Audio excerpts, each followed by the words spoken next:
Hello, basketball people, we have news. Let's go to more news about the Golden State Warriors. I ask you to give a thumbs up and subscribe to my channel, as I am a Warriors fan. Joe Lacob is the principal owner of Golden State and has been an excellent steward. Today, news broke that Kent Lacob, Joe Lacob's son, is leaving the Warriors, and this will be a huge loss. The family has done a great job with the Warriors for several years. The Golden State Warriors are on the cusp of big changes, with the most recent change being the sudden departure of Kent Lacob from the organization. In a recent article from Marcus Thompson II of The Athletic, the reasoning for his departure was revealed, including what Joe Lacob's reaction was to the news that his son was to leave the organization. Well, that took some balls. Joe Lacob said in response to Kent announcing his plan to leave the organization. He had been with the Warriors, working under Joe for the past 10 years. He helped the team win NBA championships and enjoyed the time he spent with the organization. But after a decade, Kent decided to part from the organization. For the last 10 years, he's lived in the NBA trenches. Thompson writes. Kent's been part of 3 championships and is forever connected to one of the great eras in baseball history. But, despite such a strong history and incredible resume working with the Warriors, his decision to step away came amid major life changes. But a decade engulfed in a world carved for him didn't exactly produce contentment. Thompson writes. He's 32 now. He's getting married soon. And he couldn't live with himself if he didn't even try to make his own way. Attempt to exist, professionally, outside of Joe Lacob's world. It's a massive commitment for Kent, as even though he has a clear runway to continue in the NBA, he's stepping away from Joe's influence to make his own mark on the world. That's not an easy decision to make, and the decision came down right before a key time. Kent announced his decision to Joe in his home office shortly before the 2025 NBA draft in June. After a decade with the team and helping contribute to one of the best eras in basketball and sports history, he's stepping away. Golden State has been one of the most prominent teams in the NBA, and Kent could have stayed with such an organization for a long time. But, he's leaving to pursue his own business ventures. It's a major risk, but one that's garnered the respect of Joe, who has always urged his family to take risks. Kent is out of the Warriors' job, as he's trying to establish himself outside of his father's shadow. Joe Lacob's 5-word response to his son Kent quitting. After spending almost a decade with the team, Joe Lacob's son, Kent Lacob, has made the decision to leave the Golden State Warriors. Kent helped the Warriors through their championship run for the past 10 years, but in his eyes, it felt like it was time for him to find some independence, according to The Athletic's Marcus Thompson II. Joe revealed what he said to his son when he told him that he was leaving. Well, that took some balls, Joe said. The reasoning for Kent leaving had nothing to do with any issues within the family, according to Thompson. Nothing is wrong. Nothing happened. Kent is adamant his departure isn't rooted in family drama. The opposite, he assures. Thompson wrote. He loves this so much. Basketball. The Warriors. The family pride. The pressure to maintain the standard of excellence they've built. Always competing with the privilege, though, is a tugging at his core. The part of him that's fully aware that every door he walks through is already open. His quiet disdain for the nepotism charges he can never shake, no matter how hard he works. Kent is a basketball nut who sometimes can't believe the dream he's living, working in the front office of the NBA. But even the glow of the Warriors can't rid the shadow of his father's enormity. There should be no shame in Kent that he is trying to build a life of his own. At some point, there could have been a chance that he inherited the team from his father, but it doesn't seem like that's something he's looking at right now. Now, Joe will have to find somebody to replace Kent, as the Warriors will be going through some changes. As far as the team, they could look different when the season starts as well, with Jonathan Kuminga's decision still weighing in the balance. Reason for struggling Warriors-Bulls trade involving Jonathan Kuminga. The Golden State Warriors and Chicago Bulls are 2 teams stuck in major limbo. On one end, the Warriors have not made any significant moves during NBA free agency, largely due to not finding a solution to Jonathan Kuminga's contract dilemma. On the other end, the Chicago Bulls have been stuck trying to find a solution for both Nikola Vucevic and Josh Giddey. Coincidentally, the two teams could very easily help each other, but it's looking like they won't. According to NBA insider Jake Fisher, the Warriors are not open to any sign-and trades for Jonathan Kuminga that would force them to trade either Buddy Hield or Moses Moody. Golden State values both players quite highly, sources say, while maintaining high expectations for both Hield and Moody to be consistent contributors who prove reliable in providing the necessary spacing to boost the Warriors' half-court offense in the postseason, Fisher said. Why won't a Jonathan Kuminga trade to the Chicago Bulls happen? From Fisher's analysis and reporting, the Warriors refusing to trade either Hield or Moody will be the main reason why a trade does not happen between the Golden State Warriors and Chicago Bulls.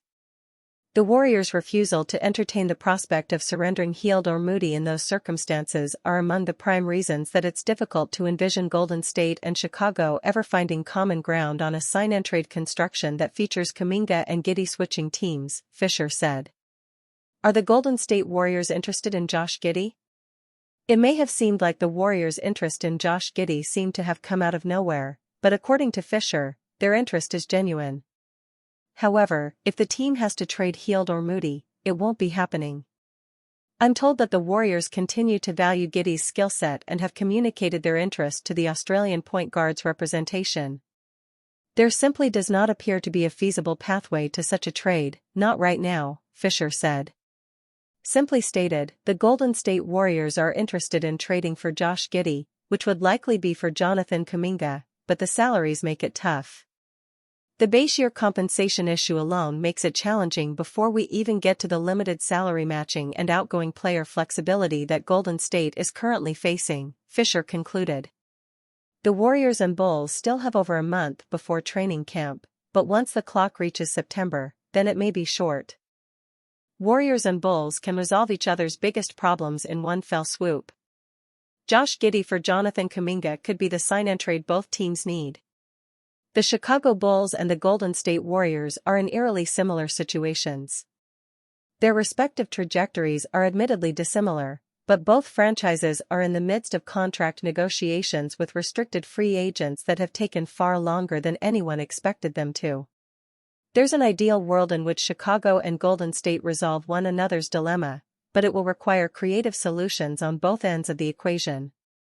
Giddey and Kuminga are two of the more promising young players in the NBA, but their contract demands are beyond what their respective franchises are willing to pay. That's inevitably created interest for both around the NBA, with the Warriors valuing Giddey. According to Jake Fisher of the Stein Line, the Warriors have genuine interest in acquiring Giddey, and have had their eye on him since the 2021 NBA draft. But Golden State's interest in Giddey is genuine. The Warriors were prepared to select Giddey with the 7th overall pick in the 2021 draft, sources say, only for Oklahoma City to choose Giddey and steer the Warriors toward selecting Kuminga at number 7 overall. Thankfully, there appears to be a way for Chicago and Golden State to take positive steps forward, a swap of Giddey for Kuminga. Josh Giddey for Jonathan Kuminga would resolve Bulls, Warriors issues. Giddey fits Golden State's needs remarkably well as a two-way player who can create for others, crash the boards, and defend at a respectable level. In 2024-25, he averaged 14.6 points, 8.1 rebounds, 7.2 assists, 1.2 steals, and 1.5 three-point field goals made on .465/.378/.781 shooting. If Giddey can continue to shoot with that level of efficiency, he could operate as the proverbial glue guy for a Warriors team in need of an Andre Iguodala type of figure in the rotation. The question, of course, is whether or not Chicago has interest in adding Kuminga to its core. It already has a productive young scoring wing in Matisse Buzelis, as well as a guard who has been knocking on the All-Star door in Kobe White. The Boston Celtics are proof positive that lineups with two high-volume forwards can work, however, and Kuminga would offer an opportunity to upgrade from Patrick Williams. In the event that Chicago and Golden State are interested in this move, the question then becomes a matter of logistics. Both franchises are facing the brutal reality of negotiating against base year contract rules that limit the amount of salary they can take back. As such, a third team would likely need to be introduced to facilitate this potential negotiation, and both sides could end up shipping out additional players and contracts. Hope shouldn't be lost, however, as the deadline for qualifying offers to be accepted is less than 2 months away. It stands to reason that neither franchise nor player would like to see it get to that point, which offers a degree of hope that a deal can be struck in one way or another. The logistics are nightmarish at best, but the Bulls and Warriors could resolve their biggest issues with a Giddey for Kuminga sign-and trade. Warriors will trade Jonathan Kuminga if comical Russell Westbrook rumors are true. Can the Kings pull it off though? The Sacramento Kings remain a prominent team in speculation surrounding Jonathan Kuminga this offseason, with the future of the young Golden State Warriors forward still no closer to reaching a solution.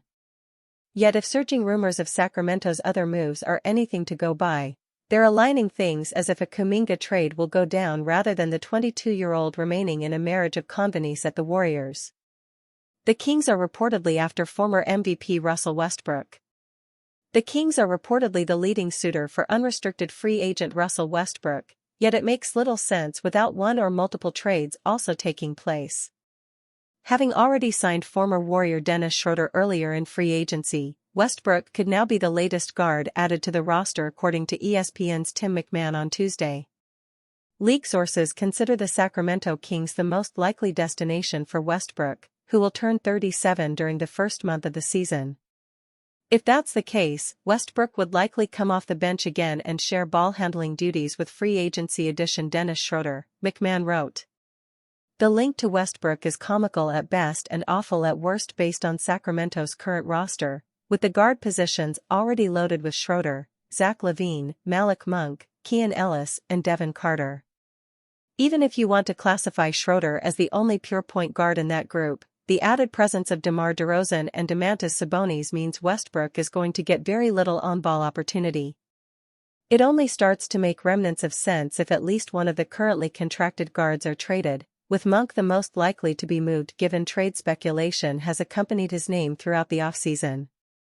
If the Sacramento Kings don't trade for Jonathan Kuminga, I don't think they will sign Russell Westbrook.